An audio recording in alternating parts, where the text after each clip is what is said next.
ఇవాళ మన కథ పేరు మర్రి చెట్టుకు గుమ్మడికాయలు కాస్తే ఎలా ఉంటుందో ఈ కథ ద్వారా తెలుసుకుందాం.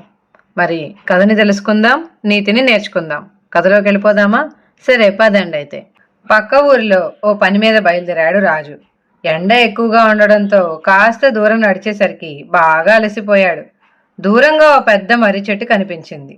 ఆ చెట్టు కింద కాసేపు కూర్చుని అలసట తగ్గాక ప్రయాణం కొనసాగించాలనుకున్నాడు.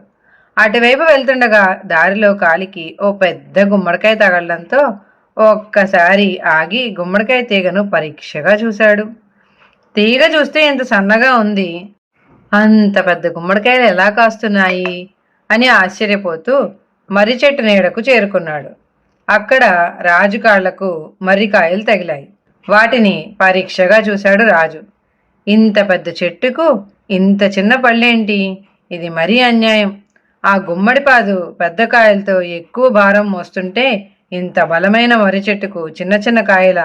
నేనే గనక దేవుణ్ణైతే మర్రి చెట్టుకు గుమ్మడికాయలు, గుమ్మడిపాదుకు మర్రి పండ్లు కాయించేవాణ్ణి అనుకున్నాడు.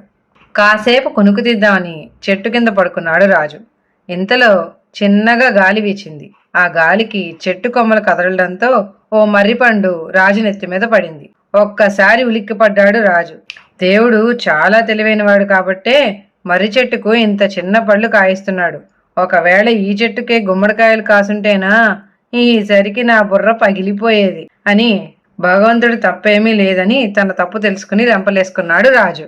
ఈ కథలోని నీతి: దేవుడి సృష్టిలో ఏది ఎక్కడ ఉండాలో అక్కడే ఉంటుంది. దాని వెనక ఒక బలమైన కారణము, అర్థము ఉంటాయి.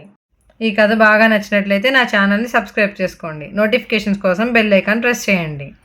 Please like, share and subscribe.